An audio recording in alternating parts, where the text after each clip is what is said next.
Today we're on lesson 2-2. So on lesson 2-1, we were working on the greatest common factor. And lesson 2-2, we are working on the least common multiple. What's this camera up here? What is a multiple? You can tell me what a multiple is. Hayden?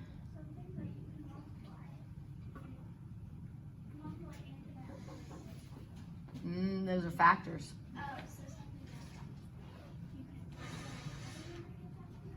Not quite. Izzy? It's the answers of factors. Right. So we would take, like, if I was saying multiples of 12, you would do 12 times 1 equals 12. That would be your first multiple. 12 times 2 is 24. That's your second multiple, and so on and so on. Multiples. Are there a set number of multiples, or can we go on forever? Carter? We can go on forever because we could multiply 12 times 1,000,000,002, or keep going and going and going, right? So multiples can go on forever. So we want to find the least one that a set of numbers have in common now. So we're finding, let's read number 1. It says, your class is selling hot dogs at the school fair to raise money for a class trip. Hot dogs come in packs of 8. Buns come in packages of 12. To avoid waste, you want an equal number of hot dogs and buns. So now we need to be thinking about multiples. If I have one package of hot dogs, that's 8 hot dogs. If I have one package of buns, that's 12. If I have 2 packages of hot dogs, I have 16. If I have 2 packages of buns, I have 24. So we're trying to find a number where they come and they meet and have the same number in common there. So what is the least number of hot dogs and buns you could buy? What do they have in common as a multiple? John? They both be multiplied up to 24. 24, very good. So that's the least amount that we could buy and have an even number of hot dogs and buns. For part A, how many packages of each would you have to buy then? If we want 24 hot dogs and they come in packages of 8, how many packages would we need to buy? Maddie? Yep, 3 packages of hot dogs. And what about buns? How would I get to 24 with the buns? Tavia? 2. Very good. So there we go. We just found the least common multiple right there. Pretty easy, right? Now it says you want to sell at least 100 hot dogs with buns. What is the least number of hot dogs and buns you need to buy so there are no extra hot dogs or buns? So now we're trying to go as close as we can be to 100 using a multiple of both of those numbers.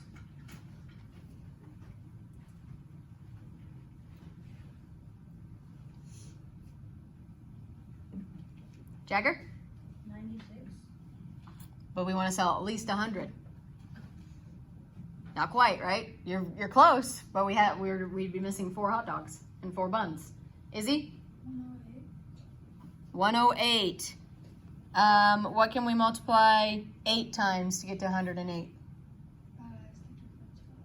Yep. Yeah, have both though.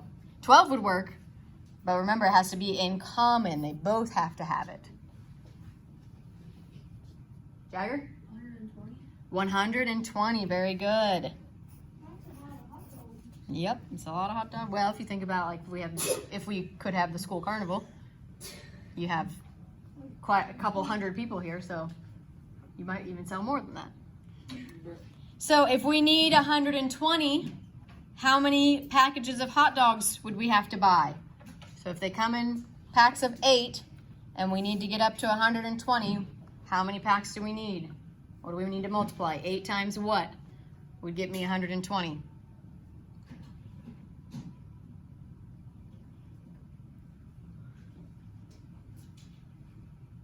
Think backwards, think division. How many times can 8 go into 120? Emma? 15, very good. Now buns. This one's a little easier, right?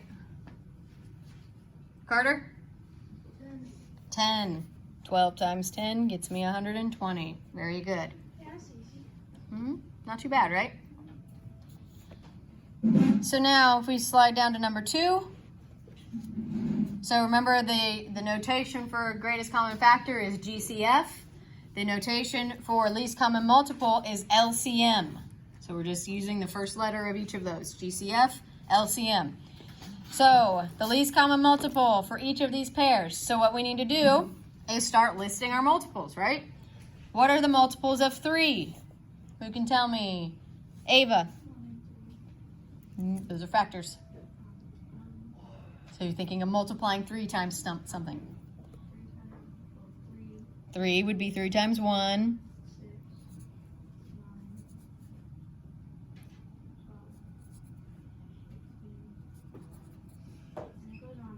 Yep. Let's go a few more that way, because we start with 8 on this one, so we know our first one is going to be 8. So let's see if we can keep going. So what would be 3 times 6 then?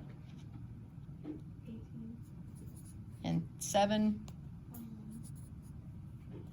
8, 9, and 10.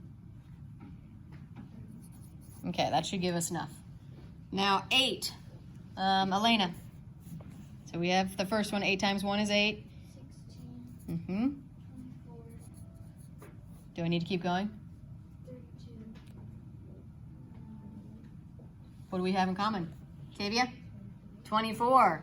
You could keep going, but you don't have to. As soon as you find a common one, you can stop, because we want the least one. So that means we want the smallest one that they have in common, so we don't need to keep going. They both have a 24, so our least common multiple is 24.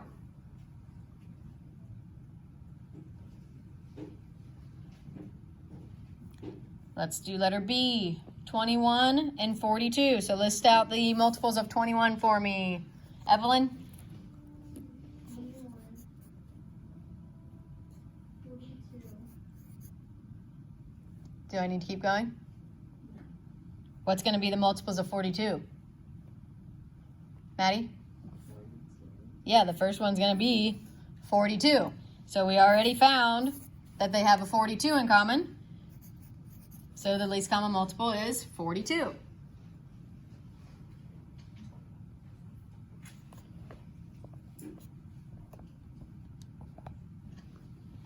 LCM of 4 and 10. Give me the multiples of 4, Hayden. 12, 16,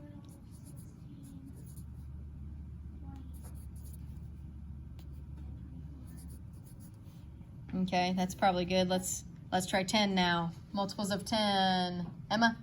8, 10, 20. And I can stop, right? They both have a 20. So there's my LCM. Not too bad, right? Pretty easy. The biggest thing is remembering the difference between factors and multiples.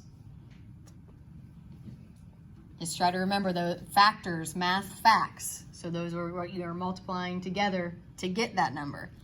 Multiples, you're multiplying up. So now letter D, we have 24 and 36. Give me the multiples of 24. Jagger?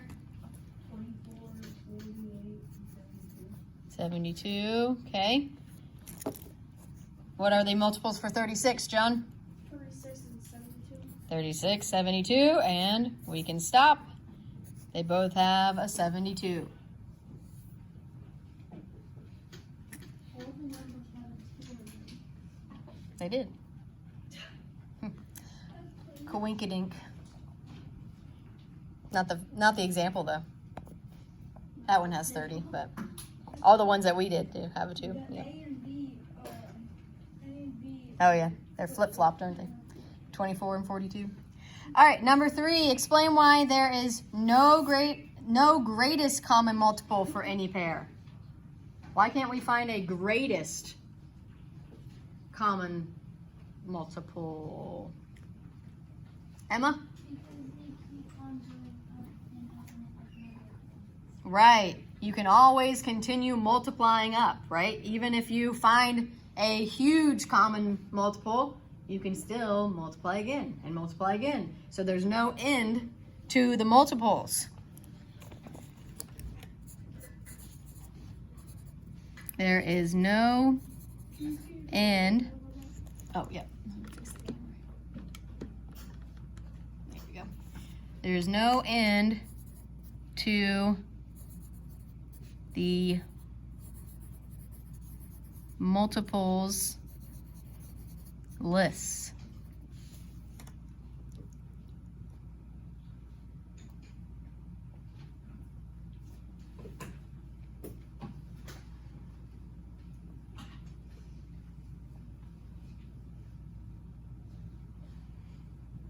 You put instead of there. Oh. Yeah, you could do either, I guess.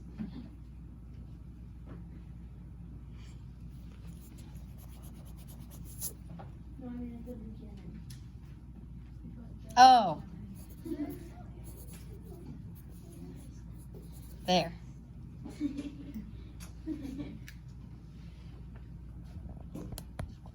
Now it makes sense.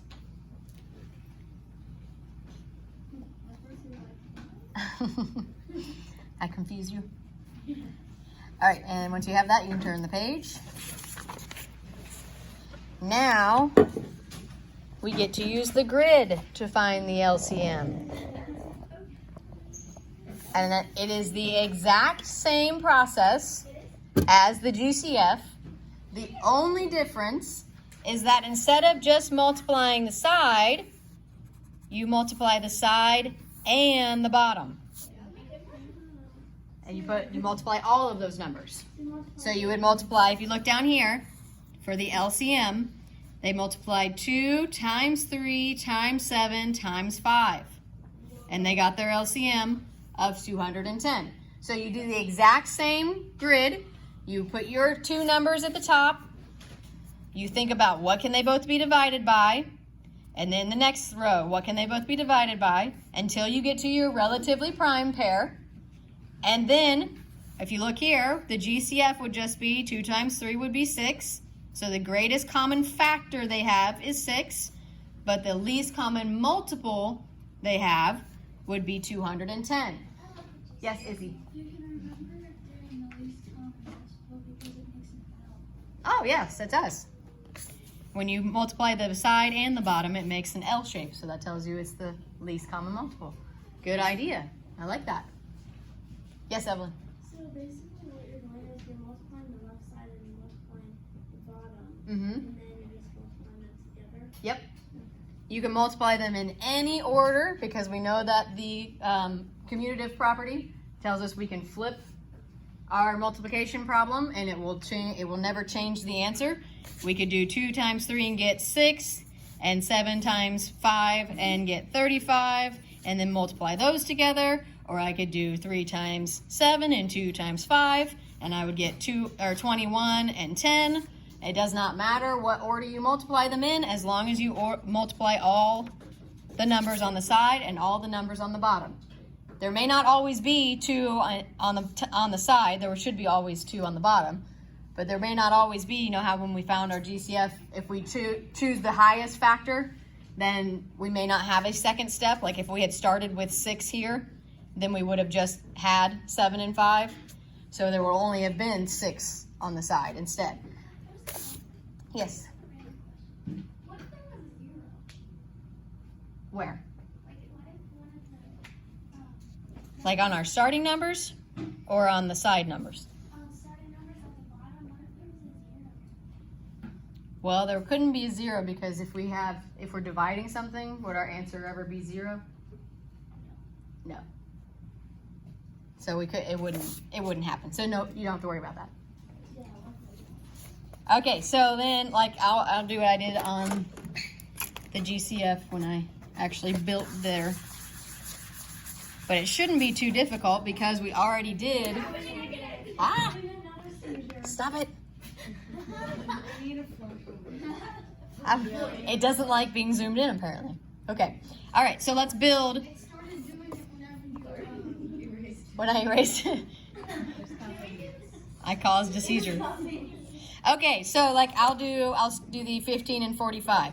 So I build my grid, my tic-tac-toe board, like I did for my GCF, and I start and I think the same thing. Okay, what can those both be divided by? Give me a factor that both of those can be divided by. Emma? 3. 15 divided by 3 gives me, Maddie? 5. 45 divided by 3 gives me, Tavia? 15. And then the same question again. What can those both be divided by? Ava? 5. 5 divided by 5 gives me? Anybody? 1. 15 divided by 5 gives me? 3. Now, what would the GCF be? What would the GCF of this set of 15 and 45 be? Jagger? 15, because I would multiply the 3 and the 5. What would it do for the LCM then?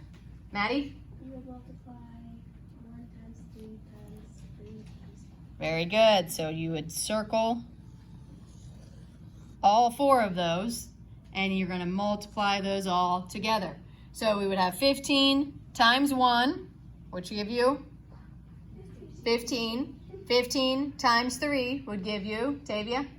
45. So the LCM is 45.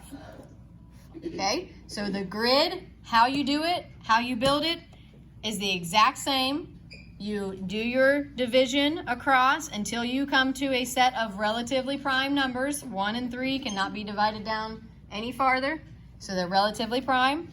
Once you get to your relatively prime, then you multiply the side and the bottom. As Izzy pointed out, it makes an L, so that can help us remember that that's for the LCM. The GCF is just the side. Okay? So let's work some of these out.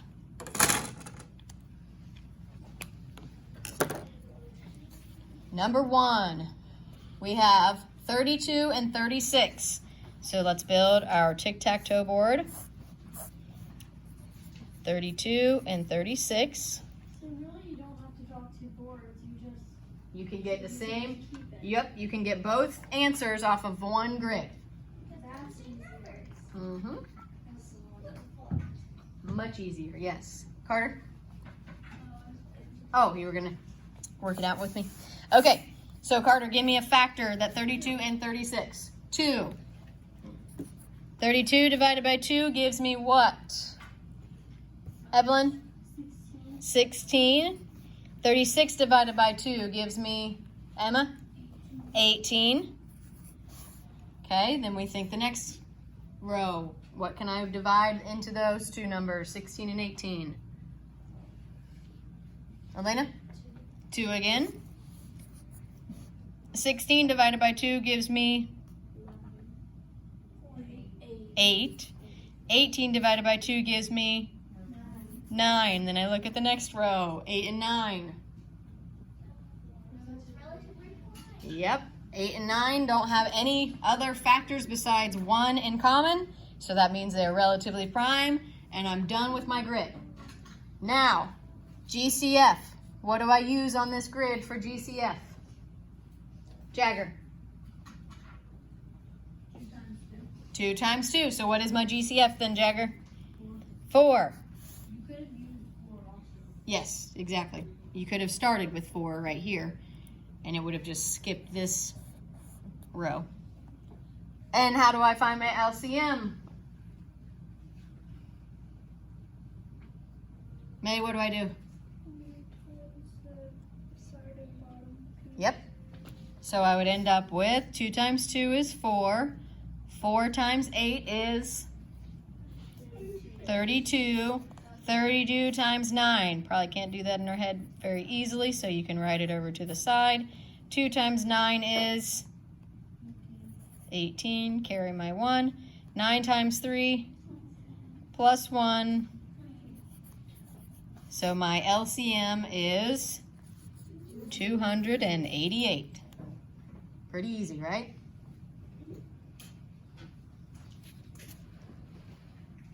So you try 2A.